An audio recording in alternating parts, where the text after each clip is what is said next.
শিক্ষার্থীদের আন্দোলনে হেলিকপ্টার থেকে গুলিতে শিশুদের নিহতের ঘটনা আন্তর্জাতিক তদন্ত কমিশন গঠনের নির্দেশ কেন দেয়া হবে না এবং নিহতের পরিবারকে ১ কোটি টাকা করে কেন ক্ষতিপূরণ দেয়া হবে না তা জানতে চেয়ে রুল জারি করেছেন হাইকোর্ট।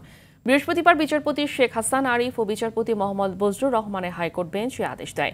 রুলের পরবর্তী শুনানির জন্য আগামী ৫ সেপ্টেম্বর দিন ধার্য করে আদালত। শিয়া বাটার ও ভিটামিন ই সমৃদ্ধ lily glam beauty soap. Lily, always beautiful.